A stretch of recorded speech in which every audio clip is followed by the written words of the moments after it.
Mohan Roy, founder of Career Path Institute. आप सभी का हमारे यूट्यूब चैनल पर स्वागत है। जैसा कि आप सभी को पता होगा, एनुअल एग्जामिनेशन शुरू हो गए हैं सभी क्लासेस के। 1 to 8 के पहले से शुरू हैं और आज से 11-12 का शुरू हुआ है और 18 तारीख से 9 का भी हम लोग का 11-12 तो नहीं, 12th का तो पास आउट हो गया, 11th का शुरू हुआ है और उसके बाद फिर 18 तारीख से 9th का भी शुरू होगा। तो इसमें आज फर्स्ट सिटिंग में फिजिक्स का पेपर हुआ था, उसका मैंने डिस्कशन करा दिया है, आपको अभी मिल गया होगा और थोड़ी देर पहले। और अभी जो सेकंड सीटिंग में हम लोग का केमिस्ट्री का पेपर हुआ था उसे हम लोग डिस्कस करने वाले हैं। तो चलिए शुरू करते हैं हम अपना वीडियो बिना समय गंवाए हुए। देख सकते हैं यहाँ पे ये डील करा हुआ है फिजिक्स वाला क्वेश्चन, तो इसको मैंने कर लिया है। अब केमिस्ट्री का क्वेश्चन बचा हुआ है, इसे हम लोग समझने का कोशिश करते हैं। तो यहाँ पे आप देख सकते हैं साफ क्लियरली मेंशन डेट है 2026 का एनुअल एग्जामिनेशन केमिस्ट्री। ठीक है, सेम वैसा ही है, आपका फुल मार्क्स 70 का है और 30 मार्क्स आपका प्रैक्टिकल का होगा।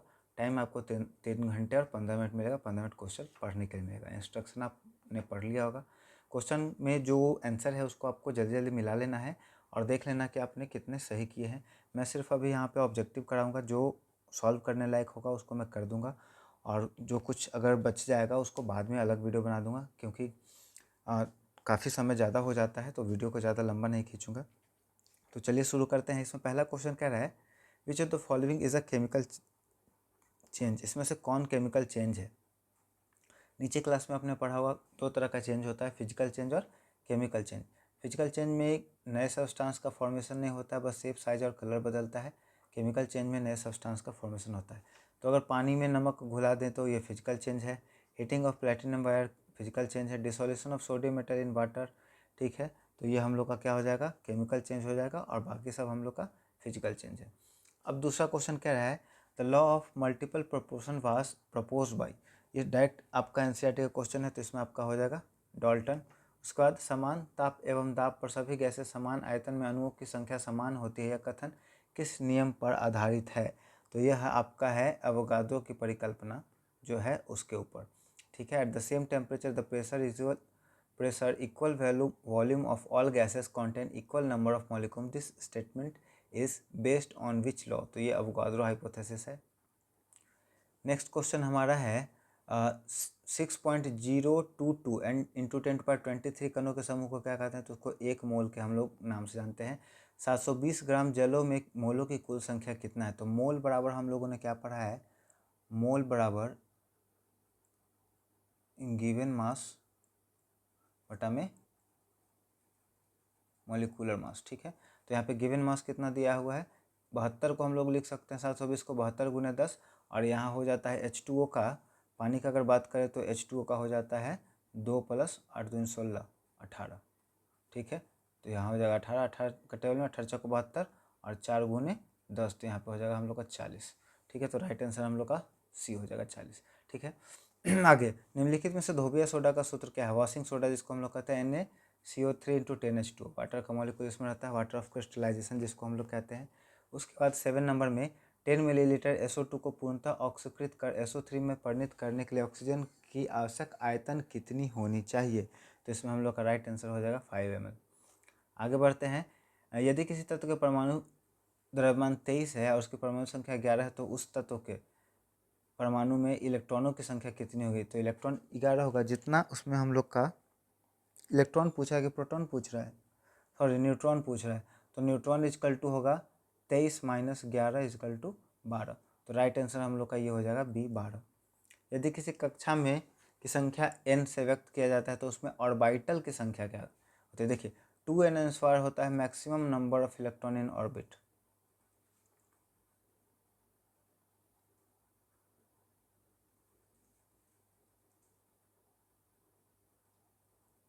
बहुत सारे बच्चों ने इस पर टिक लगाया, जो कि गलत होगा।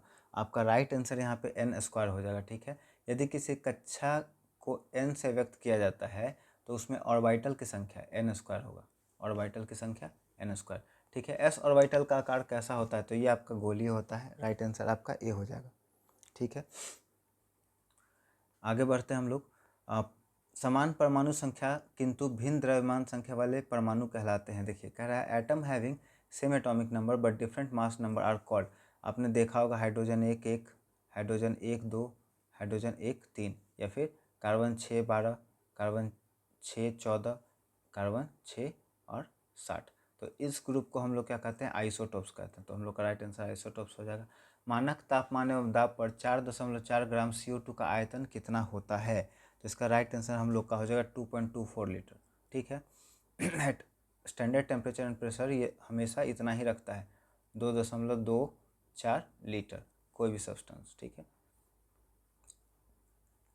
आदर्श गैस के लिए अवस्था PV = nRT में गैस स्थिरांक का मान निर्भर करता है। The value of gas constant in equation of state for an ideal gas PV = nRT depends upon.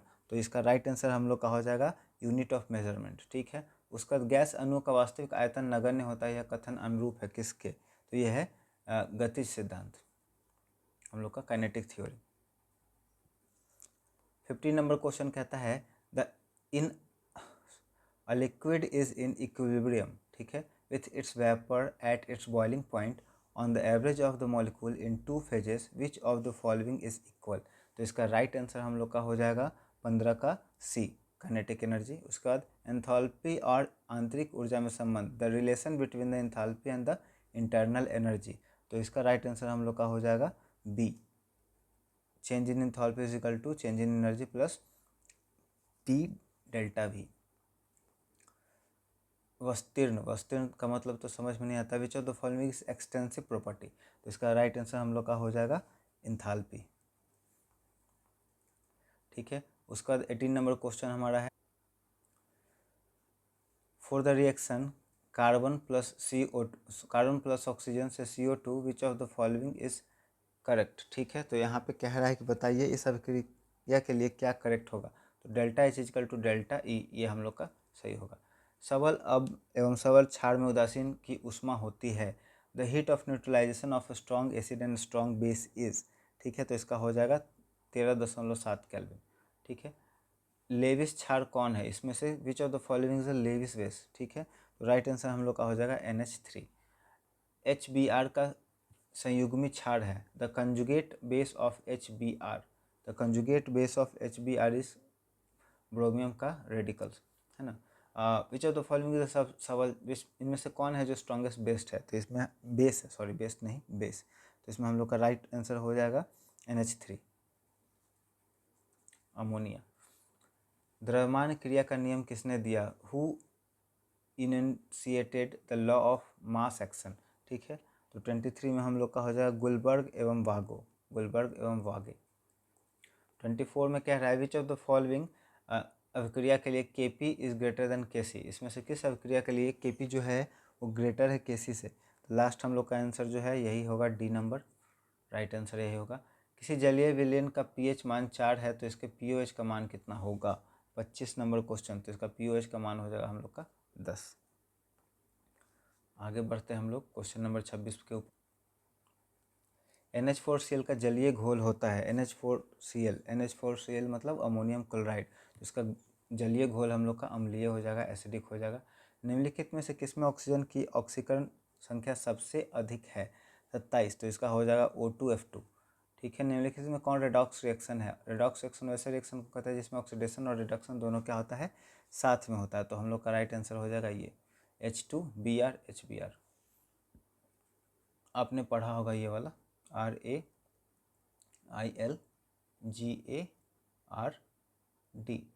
तो ये ऑक्सीडेशन के लिए है, ये रिडक्शन के लिए है ना।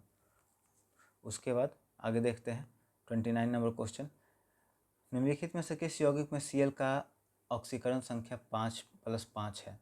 इसमें से किस रिएक्शन में Cl का ऑक्सीकरण संख्या 5+ में है? तो ये हम लोग का राइट आंसर सी हो जाएगा। उसका 30 में which of the following act both as oxidising as well as reducing agent. बहुत अच्छा क्वेश्चन है। तो इसमें हम लोग का राइट आंसर हो जाएगा सल्फर डाइऑक्साइड। ठीक है। अभिक्रिया Fe3+ + 1 इलेक्ट्रॉन से Fe2+। तो इसका राइट हम लोग का आंसर क्या हो जाएगा? देखिए लॉस ऑफ इलेक्ट्रॉन हम लोग का ऑक्सीडेशन होता है ना। लॉस ऑफ इलेक्ट्रॉन क्या होता है? ऑक्सीडेशन होता है। लेकिन यहाँ पे गेन ऑफ इलेक्ट्रॉन होता है। गेन ऑफ इलेक्ट्रॉन हम लोग का क्या हो जाता है? रिडक्शन हो जाता है। तो राइट आंसर हम लोग का अवकरण हो जाएगा loss of electron, oxidation, gain of electron, reduction. ठीक है। तो यहाँ पे गेन हो रहा है। Fe3+ में क्या हुआ है? एक इलेक्ट्रॉन को ऐड किए हैं तो यहाँ पे गेन हुआ है। तो यहाँ पे इसका क्या हो जाएगा? रिडक्शन हो जाएगा। उसका 32 नंबर क्वेश्चन कहता है which of the following is a non polar compound, तो इसका राइट आंसर हम लोग का हो जाएगा कार्बन टेट्रा। अब आगे बढ़ते हैं हम लोग 33 नंबर क्वेश्चन पे, which of the following compound both ionic and covalent bond are present, इनमें से किस में बोथ कोवैलेंट बॉन्ड और आयनिक बॉन्ड दोनों होता है, तो इसका हो जाएगा आंसर KCN। CO2 में कार्बन का संकरण है, इसमें कह रहा है कि कार्बन में कितने बॉन्ड होंगे या कौन सा संकरण, तो sp बॉन्ड होगा इसमें, है ना। अगर sp3 होता तो कार्बन कार्बन सिंगल बॉन्ड हो जाता है ना, sp है डबल बॉन्ड आएगा इसमें। आगे बढ़ते हैं, निम्नलिखित में कौन एक रेखीय अणु नहीं, विच of the following is not a linear molecule, तो इसका हम लोग का हो जाएगा हाइड्रोजन सल्फाइड। निम्नलिखित में कौन सबसे बड़ा बंध कोण है, which of the following is the largest bond angle, तो इसका हो जाएगा हम लोग का कार्बन डाइऑक्साइड। आगे बढ़ते हैं हम लोग 37 नंबर क्वेश्चन पे, इसमें कह रहा है कि विच of the following compound can form hydrogen bond, तो हाइड्रोजन बॉन्ड देखिए, हाइड्रोजन जो है हमेशा बनाता है FO और N के साथ बॉन्ड, ठीक है। तो देख सकते हैं यहाँ पे हाइड्रोजन जो है, यहाँ पे हाइड्रोजन बॉन्डिंग नहीं है, ये यहाँ पे कोवैलेंट बॉन्ड है, यहाँ पे आयनिक बॉन्ड है, ठीक है, यहाँ पे भी कोवैलेंट बॉन्ड है, यहाँ पे हाइड्रोजन बॉन्ड है। तो हाइड्रोजन याद रखिएगा हमेशा किसके साथ बॉन्ड बनाता है, फोन के साथ, ठीक है। आगे बढ़ते हैं 38 नंबर, द्रव ऑक्सीजन के एक अणु में अयुग्मित इलेक्ट्रॉनों की संख्या है, which of the following the number of unpaired electron in a molecule of liquid O2 is, ठीक है। 38 का हम लोग का हो जाएगा आंसर यहाँ पे राइट 2 हो जाएगा, ठीक है 2। अष्टक का नियम किसने दिया, octet, Newland law of octaves, आपका बी हो जाएगा। उसके बाद आवर्त सारणी में दाहिने की तरफ क्या होता है, देखिए बाएं की तरफ आपका मेटल होगा, दाएं की तरफ नॉन मेटल होगा, तो अधातु हो जाएगा इसमें नॉन मेटल्स 40 का। बहुत आसान क्वेश्चन था ये। उसके बाद 41 में निम्नलिखित में से कौन तत्व का मौलिक गुण है, तो मौलिक गुण आपका हो जाएगा परमाणु संख्या। किसी भी एलिमेंट का फंडामेंटल जो प्रॉपर्टी होता है उसका क्या होता है, एटॉमिक नंबर, जो कौन दिए, मोस्टली। और उसके पहले क्या चल रहा था, परमाणुवार, किसके तक, मेंडलीफ तक, ठीक है। आवर्त सारणी में सबसे अधिक विद्युत ऋणात्मक, तो हम लोग का फ्लोरीन हो जाएगा, ठीक है। उसके बाद है विच, ये तो हो गया फ्लोरीन। निम्नलिखित में से किस आयन का आकार सबसे बड़ा है, आयन का आकार सबसे बड़ा कहने का मतलब है जिसमें चार्ज माइनस का ज़्यादा होगा, ठीक है। तो यहाँ पे ऑक्सीजन का हो जाएगा, माइनस चार्ज का प्लस चार्ज आने का मतलब क्या है, इलेक्ट्रॉन रिलीज किया तो अपने न्यूक्लियस के पास आया, तो उसका साइज़ क्या होगा, छोटा हो जाएगा, ठीक है। सोडियम है तो इसका 10 है, मैग्नीशियम है तो इसका भी 10 है, फ्लोरीन के ऊपर एक आया तो इसका भी 10 हो गया, और ऑक्सीजन के ऊपर 2 आया इसका भी 10 हो गया। लेकिन ये क्या है, माइनस का चार्ज बढ़ा है, इस वजह से इसका क्या हो जाएगा हम लोग का right answer. Transition metal have incomplete, transition metal में क्या होता है, इनकम्प्लीट, तो इसमें हो जाता है हम लोग का p ऑर्बिटल इनकम्प्लीट होता है, p से आ जाता है अंदर की तरफ d में, है ना। तो राइट आंसर हम लोग का 44 का क्या हो जाएगा, सॉरी 44 का यहाँ पे d देता है, d ऑर्बिटल। एक बार आप इसको देख लीजिएगा ध्यान से, क्वेश्चन में थोड़ा सा डाउट लग रहा है मुझे, p ऑर्बिटल, क्योंकि अगर मान लीजिए हम आयरन का लेते हैं, आयरन d ऑर्बिटल का, ट्रांजिशन एलिमेंट मतलब d ब्लॉक का, है ना। इनर ट्रांजिशन मतलब 26 है, 1s2 2s2 2p6 3s2 3p6 10 4s2 1s 2s 2p 3s 3p 4s, उसका 3d 10 10 20 20 20 के बाद ये कितना हो जाएगा हम लोग का 6। बाकी ये सब तो कंप्लीट है, तो हम लोग का ठीक है, डी ऑर्बिटल ठीक है। आगे बढ़ते हैं हम लोग 46 पर। 46 कहता है which of the following oxide react with dilute H2SO4 to form hydrogen peroxide, इसमें से कौन है जो डाइल्यूट H2SO4 से रिएक्ट करके हाइड्रोजन परऑक्साइड बनाता है, तो ये होगा हम लोग का सोडियम ऑक्साइड। प्रोटियम में न्यूट्रॉन की संख्या कितना होता है, देखिए हाइड्रोजन 1 जो होता है, हाइड्रोजन होता है, ड्यूटोरियम होता है, और ये हाइड्रोजन 1 3 में होता है ट्राइटियम, ठीक है। तो प्रोटियम मतलब 2 कह रहा है, तो न्यूट्रॉन की संख्या इसमें हम लोग का कितना हो जाएगा, 1 होना चाहिए। 47 का हम लोग का, सॉरी यहाँ पे 0 दे रहा है, 47 का 0 दे रहा है। उसका साल्वे विधि किसके द्वारा, किसके निर्माण में प्रयुक्त किया जाता है, तो हम लोग का हो जाएगा Na2CO3 sodium bicarbonate, sodium carbonate, ठीक है। निम्नलिखित में कौन लाइमस्टोन है, CaCO3 कैल्शियम कार्बोनेट,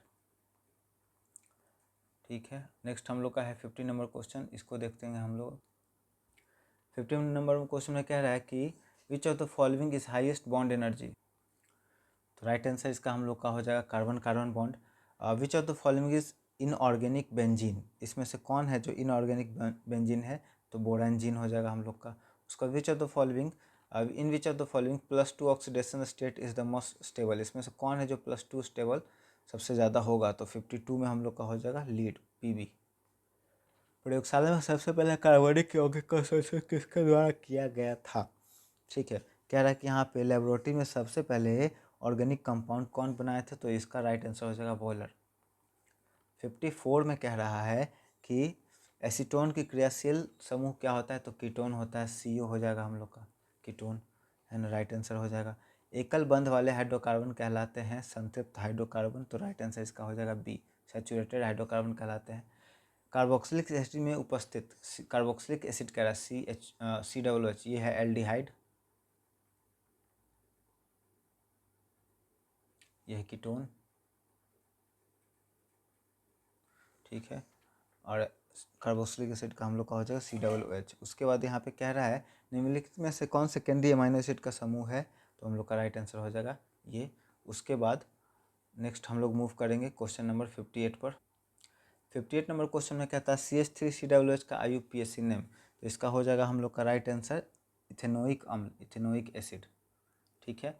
नेक्स्ट हम लोग का है, यहाँ पे एक देख सकते हैं आपका चेन दिया हुआ है, इसमें OH है, OH मतलब हाइड्रोक्साइड है, एल्कोहल कह सकते हैं इसको। तो इसका पूछ रहा है कि इसका बताइए क्या IUPAC नेम बताइए, ठीक है। तो 59 का हम लोग का हो जाएगा प्रोपेन 2, यहाँ पे 2 नंबर पे क्या है, प्रोपेनॉल है, तो प्रोपेन 2 ऑल हो जाएगा।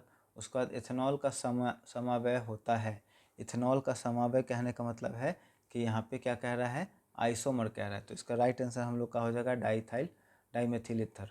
निम्नलिखित में कौन प्रकाशीय सक्रिय है, which of the following is optically active, ये रेजोनेंस का क्वेश्चन है, ठीक है, ऑप्टिकली एक्टिव। तो इसमें हम लोग का राइट आंसर हो जाएगा हम लोग का ए, डी टार्टरिक एसिड, ठीक है। उसका 62 कह रहा है कि विच of the following exhibit geometrical isomerism, तो इसमें हो जाएगा ब्यूट-2-ईन। उसका एसिटिलीन अणु होता है, एसिटिलीन के बारे में पूछ रहा है, तो ये होता है एक रैखिक लिनियर। निम्नलिखित में कौन इलेक्ट्रॉन्स में ही अभिकर्मक है, which of the following is electrophilic reagent, तो इसका हम लोग का राइट आंसर हो जाएगा AlCl3। उसके बाद में which of the following is स्थाई, which of the following is most stable, ठीक है। तो मोस्ट स्टेबल स्टेबिलिटी के बाद इसमें कह रहा है, तो 65 का हम लोग का राइट आंसर हो जाएगा ये डी, ठीक है। 66 में पूछ रहा है कि निम्नलिखित में कौन नाभिकीय स्नेही है, तो इसका राइट आंसर हम लोग का हो जाएगा BF3। अब खत्म ही होने वाला है, आपको पता है कि टोटल 70 ही क्वेश्चन इसमें है ऑब्जेक्टिव, जिसमें से 35 आपको करने हैं। तो 67 नंबर क्वेश्चन पूछ रहा है in organic compound nitrogen can be estimated by which of the following method, ठीक है। तो कह रहा है कि इसमें से नाइट्रोजन को किस में से निकाल सकते हैं, तो जेडाल विधि द्वारा, ड्यूमा विधि द्वारा, दोनों से निकाल सकते हैं, तो राइट आंसर हम लोग का सी हो जाएगा। एल्कीन का समान सूत्र, एल्केन देखिए CnH2n रखिए, उसका CnH2n और इसमें 2 जोड़ दीजिए, CnH2n और इसमें से -2 कर दीजिए, तो ये हो जाता है एल्केन, ये हो जाता है एल्कीन और ये हो जाता है एल्काइन, ठीक है। तो यहाँ पे पूछ रहा है किसका, एल्कीन का, तो एल्कीन का हम लोग का हो जाएगा CnH2n बी हम लोग का राइट आंसर हो जाएगा। उसके बाद 69 में कह रहा है CC समूह वाले यौगिक का उदाहरण है, तो इसका हो जाएगा इथाइन, एल्केन, एल्कीन, एल्काइन, आइन, यहाँ पे आइन है ना, इथाइन, तो राइट आंसर हम लोग का सी हो जाएगा। लास्ट आंसर क्वेश्चन हम लोग का कह रहा है कि निम्नलिखित में कौन पराबैंगनी किरणें पृथ्वी तल पर आने से रोकता है, तो ये हम लोग का रोकेगा ओजोन। बहुत आसान क्वेश्चन था। अब शॉर्ट आंसर क्वेश्चन है, हम लोग देखेंगे। डाल्टन के परमाणु सिद्धांत को लिखे, हो जाएगा आसान है। परमाणु द्रव्यमान इकाई क्या है, हो जाएगा आसान है। इलेक्ट्रॉन के आवेश और द्रव्यमान का उल्लेख करें तो चार्ज जो होता है इलेक्ट्रॉन के ऊपर होता है -1.6 × 10⁻19 कूलम, और मास का अगर बात करें तो मास हो जाता है 9.1 इंटू कितना होता है 10⁻31 kg, ठीक है, ये मास हो जाता है। उसके बाद द्रव्यमान की परिभाषा बताइए, आसान है। पृष्ठ तनाव किसे कहते हैं, बता सकते हैं। डाल्टन के आंशिक दाब के नियम, write down the Dalton's law of partial pressure. उष्मागतिकी के प्रथम नियम, इसको law of conservation of energy भी कहते हैं। Energy can neither be created nor be destroyed, ठीक है। बंधन ऊर्जा बॉन्ड एनर्जी क्या है, आसान है। उसके बाद what do you mean by equilibrium constant, pH की परिभाषा दे, पोटेंशियल ऑफ हाइड्रोजन, ठीक है। उसके बाद Mn की ऑक्सीकरण संख्या निकाले, what calculate the oxidation number of Mn in the following, ठीक है। आधुनिक आवर्त सारणी का नियम क्या है, what is the modern periodic law, explain. Modern periodic law mostly वाला, ठीक है। उपधातु क्या है, what is metalloids, give two example. Hydrogen bond क्या है, तो हाइड्रोजन बॉन्ड हम लोग जानते हैं F+O+N के साथ हाइड्रोजन क्या करता है, बॉन्डिंग करता है, ये कहलाता है hydrogen bond. Define electrovalent bond, right the name of symbol of isotopes of hydrogen, तो ये H1H1, H1H2 और H1H3, ठीक है। ये बॉन्ड बनाना आसान था। Right down the symbol and atomic number of group 2 element, group 2 मतलब हाइड्रोजन का हम लोग का हो गया हीलियम, लिथियम, बेरिलियम, बेरिलियम 4, बे, मग, का, सर, स्ट्रोंशियम, बा, रेडियम, ये होगा हम लोग का ग्रुप 2 का। ग्रुप 1 का होता है हेलिना, के, रूबी, सीजियम, फ्रांसियम, ठीक है। Hydrogen, lithium, sodium, potassium, rubidium, calcium और फ्रांसियम, ठीक है। यहाँ पे नेक्स्ट क्वेश्चन है, what is asymmetric carbon atom, give an example. जैव शक्ति से क्या समझते हैं, वाइटल फोर्स। प्रेरणिक प्रभाव क्या, व्हाट इज इंडक्टिव इफेक्ट। तो 20 था जिसमें से 10 करना है और आगे हम लोग का लॉन्ग आंसर क्वेश्चन है। Define empirical and molecular formula and give the relation between them. How do you determine the empirical formula of A compound from the percentage composition of its element. Explain the Rutherford atomic theory, ठीक है। ये class में मैंने बच्चों को पढ़ाया था, आसान क्वेश्चन है ये। रदरफोर्ड का गोल्ड फॉइल वाला था ना एक्सपेरिमेंट, उसके बारे में पूछ रहा है। संकरण sp² sp3 क्या है, हाइब्रिडाइजेशन के बारे में पूछ रहा है कि sp² और sp3 हाइब्रिडाइजेशन क्या है। इसका रासायनिक सूत्र लिखना है, washing soda, baking soda, global salt, plaster of Paris, bleaching powder. 10th class में आपने पढ़ा होगा, अभी ताज़ा होगा, आपने बना दिया होगा। IUPAC नेम लिखना है इन सभी का, ठीक है। 5 नंबर का है। निम्नलिखित के ऊपर संक्षिप्त टिप्पणी दे, सब्स्टिट्यूशन रिएक्शन, एलिमिनेशन रिएक्शन, सब ये भी आसान है, टाइप ऑफ रिएक्शन में था, ठीक है। तो यही हमारा क्वेश्चन था केमिस्ट्री का। मुझे उम्मीद है आपको ये वीडियो काफ़ी हेल्पफुल लगा होगा। वीडियो पसंद आया हो, मेरा प्रयास अगर आपको अच्छा लगा हो तो वीडियो को ज़रूर लाइक कर दे, दोस्तों और परिवार के सदस्यों को बीच में ज़रूर शेयर कर दे। और अगर आप हमारे चैनल को सपोर्ट करना चाहते हैं तो हमारे चैनल को सब्सक्राइब कर दे। Thank you so much.